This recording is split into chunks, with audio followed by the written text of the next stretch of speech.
Hello, good morning and welcome back to Argyle Breakfast with me, Erin Black and Aaron Cusack. Hope you're having a lovely morning so far. Now, we've been joined in the studio by someone who just a couple of years ago was voted the most inspirational person in Plymouth. Now, that is a pretty good accolade to have. Tyler Eastham set up the clean sheet and is a mental health champion. He's a big football fan too, which is always nice to have here on the Breakfast Show, and uses sport to try and ease people into the topic of mental health on a bigger profile. Tyler, good morning. Nice to have you in the studio. Nice to be here. Thank you. Thanks for coming in. I can see you're repping the clean sheet there on your hoodie. Tell us I like it. Tell us a little bit about, the clean, for people that don't know, what is Clean Sheet all about? Yeah, it was just after COVID 5 years ago, and prior to COVID happening, a lot of us as friends lost somebody who was very close to us growing up, big childhood friend, and I just felt something needed to be done. I've seen the statuses on Facebook of people being alone and through COVID, and I thought, what can be done? It just started off with a Facebook group, and I said, just getting out there, the message out there, it's okay not to be okay, the standardised stuff, and I thought, no, something needs more to be done, and it just started off with talking, and then going into schools and speaking to young children. But then the more I've done it for the past 5 years, coming up to 5 years now, I've actually re-looked back at my childhood and realised there was stuff there, and I did struggle, but I didn't speak about it because stuff wasn't in place. So now I then help schools when I go in there and speak to teachers and stuff they can put in place, which I felt wasn't there, but there is starting to come into play now. And it's brilliant when you go in to speak to, say, the Argo under-18s and stuff like that, and they've been asked to come in again. This is you there, I guess, talking to some of the younger people in our community. So, when you're going out to schools or groups like this, are you telling young people how important it is to just be open about their feelings? Is that what you're trying to break down? First and foremost as well, it's nice talking to them about to be kind to each other as well, because you don't understand what words have the impact on somebody. They might just brush it off, but inside they're screaming it out. They want to say something, but they can't because of the backlash in which they'll get. So especially with the Argo under-18s, talking to them, saying, have you got a backup plan? Because unfortunately you might not make it. Sure. And that's one of the big things in football at the minute. If you look at the Premier League clubs, the suicide rates, for example, the young children, footballers not making it. And it's just being there, especially in our city, just not being somebody, but just being an organisation that can be there to help. Well, particularly in football, you've mentioned that before, Aaron, haven't you, about the pressure that's on younger people wanting to break through into football and making sure that you are mentally resilient should things not go your way. Yeah, absolutely, because even if players do make it, there's no guarantee that the careers don't last forever. So they do need a backup plan, and whilst all aspiring young players want to become a Premier League player, the percentage is so minuscule, it's highly unlikely. So players who are playing in League 2, for example, probably haven't got enough money when they retire to live off. So they need to have a backup plan. And do you think your experiences of the 5 years that you've been covering this, do you think social media is having a massive inhibitor? 100%. And maybe a promotion of awareness as well? How can we get it out there? So it's non-profit, so we raise any money. It goes out on awareness material, so posters, banners, signs on businesses, Easy Car Taxis, a Plymouth local taxi firm has our cards in their taxi. People don't realise the conversation that people open up to a taxi driver. Yeah, sure. So it's little things like that, and it's just how we get out there. And the 24-hour hotline, which is my personal mobile phone, so if anyone's struggling, then that comes through to me, and I have left the house at, say, 2 o'clock in the morning and stuff like that, and spoken to people in person.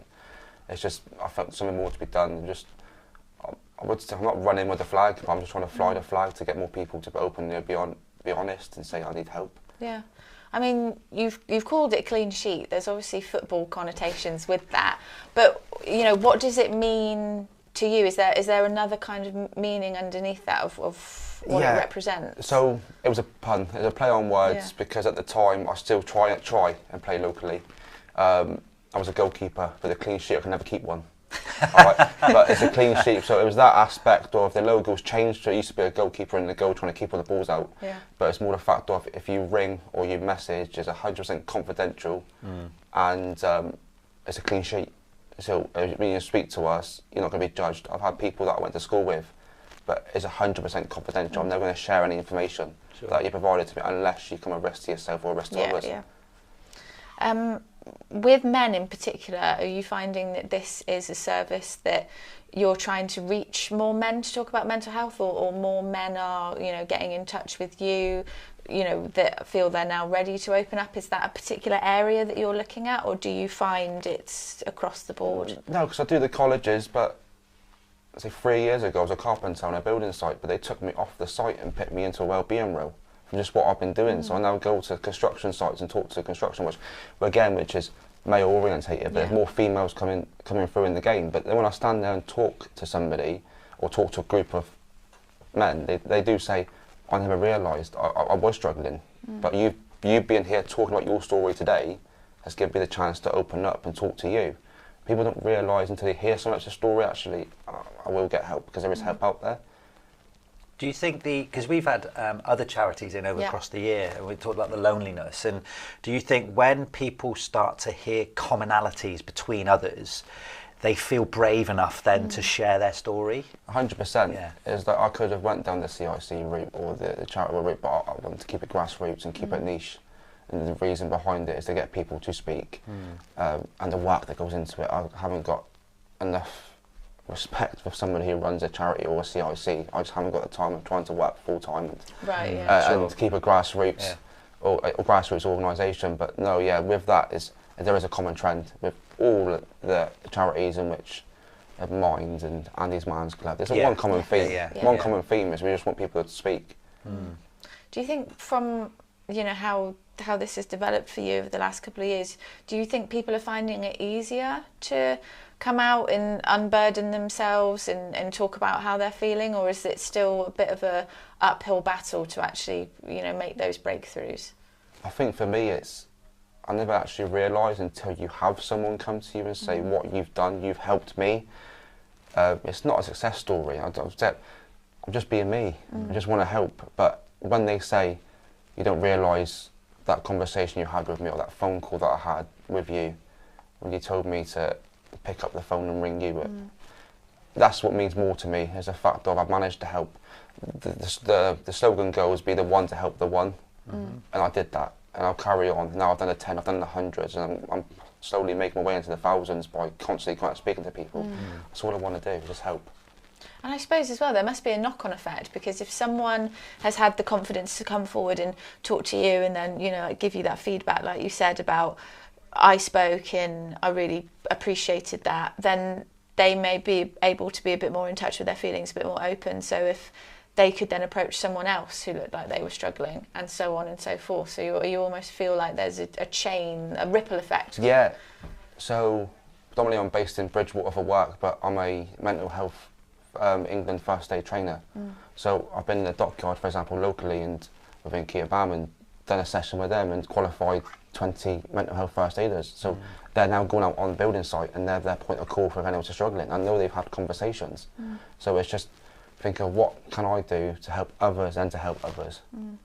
That's really excellent, to be fair, because you're creating this movement, aren't you? Because your time will be taken up in other domains at certain points throughout the day, throughout the year, but it's good to know that that there are other people able to pick up and support when you're not on hand to be available. And that's what I did struggle at the beginning. Yeah, I can imagine. And then you think to yourself, I've got to do something now to try and pass on. Well, that was going to be my next bit, because you're doing such great work, but there would have been moments where you become probably a little bit overwhelmed, So, and did you, at what point, did you ever think, well, I need help here, I'm going to start getting other people on board? That's always going to be an issue. Okay. It is always going to be an issue, because for somebody who has struggled in the past, they're never fully going to recover. It's always going to be in the background. So I feel that when I've actually looked back and reflect on my childhood, I've had conversations with my family, my brother, etc. about this. But to me, there is times where I'm going to go, I need help, and I have done at my events when I've passed the book and had people help me. But I feel the fact of, because it was created for a reason, I feel that they need to show that they can do exactly what I've done. I feel it needs to be hit at that certain level. Sure. So there is times where I'm going to think, I need people to help. But like I said, it's a grassroots organisation. It's not going to become big. But it has become big. I've been to Tiverton and match sponsored their game. I've been to Bridgewater United, match sponsored their game. So we are getting around Southwest. And you're keeping that link then within football as well, in particular. Do you think that's that's an important area? Yeah. I feel that the fact that with football is exactly in any sport. It's exactly the same everyday life. Because you come here at Home Park, you've got like 18,000 people watching 22 people on a pitch, and the ones that come on, and that's their livelihood. They love and breathe football. But what they said, that the weekend is made by the people on the pitch, and a footballer's not going to talk out that he's struggling because he could be affected by the 22,000 people who are watching him. It's a lot of pressure, isn't it? It is, and that's a good point you make, because the media, if I go more widespread now, the media, there seems to be this acceptance in social media platforms that footballers at the higher end, even Argyle players, because they're well paid, there's almost like a freedom for people to send out abuse, either pitch side or online. They can target them, they control them, and that's unacceptable. And the one thing that we have to remind ourselves is they are human beings as well, and they go through difficulties and they have to experience trauma. What happens when their careers come to the end? They lose their identity, don't they? Yeah. And it's so important that, like you said at the start, about being kind to each other, and I think that goes in all walks of life. Yeah. Because I suppose if you can help to tackle one of the, obviously everyone will have their own experiences in life that they're going through, but if you can remove one issue that would cause people to feel negatively about themselves or upset themselves by making sure people are nicer to each other in the first place, that is at least one thing to unburden people with. They will still have their own issues that they're dealing with themselves, but if you can attack the root of one issue and just say, actually, just remember that we're all human beings and we're all going through our different experiences, then that's going to at least be one thing a weight off of someone's shoulders. I always emphasise Shrek. Oh yeah. Right, onions have layers. Got layers. Yeah, sure. And eventually, when you peel back an onion, either big or small, you're going to get a root to a problem. Yeah. And that could be a diagnosis. It could be the reason why they're feeling unwell, because it is unwell. And then just trying to get out there the message that your physical health is, and your mental health, it's just the same. It's just as important. Yeah. And the more we get out there and we speak about that, the more people are going to get help. So if there was someone, say, watching this morning who was unsure whether they should be reaching out, are there any, it's hard to pinpoint a particular symptom, but what types of things are a green light, so to speak, for just to reach out? Social withdrawal, that they've seen that they're not speaking to their normal friends, or or tiredness, or it could be lack of sleep or more sleep. It could be lack of eating but more eating. It's just everyday things that we don't realise. You're skipping a meal because you're busy at work, but the effect that's going to have on your body, both mentally and physically, but not eating. But a lot of the time, like I said, you say about say someone who could be depressed or anxiety. I've recently in males realised that the potential, say, feelings that they have with that is exactly the same as low testosterone. Wow. So again, but that's not spoken about. So I'm going into schools and colleges now and speaking to young males about low testosterone levels, about getting checked, or 18, 19-year-olds. So I've had mine done at work because that's not spoken about. So it's more when you dive into the field. And again, it's making that thing that it is okay to talk about, and it's not, people shouldn't feel like anything around there is a taboo subject as well. It's just breaking down that wall. Yeah. If like Aaron said, there are people that are watching who think, maybe I do need a little bit of help, or maybe I just want to speak to someone and just get a bit of weight off, how do they get in touch with you? What's the best way to... So we've got Facebook, Instagram, Twitter. My personal number's on there for WhatsApp, or the phone. My personal number's there for the phone. So that's the 5, which you can, or email. With that, everything's 100% confidential. So they have an initial conversation, or I feel that I might be, or these are what I'm feeling. Can you point me in the right direction? So I am not a psychologist, so I can't pinpoint. I'm not a diagnostician. I'm not a GP. I can't say you've got depression. I'll never tell somebody they have, because I'm not qualified to do that, but I say I feel you may be suffering from bouts of, and then say let's get you to your GP, let's get you to, but then NHS are overstretched. So where else can we take you? I've done it at work where I've actually sat next to somebody in an appointment because they feel they can't go by themselves. But it's stuff that we can offer, or linking up with other people, like you said, other organisations who can offer it, and say, we've got this gentleman, can I bring him along?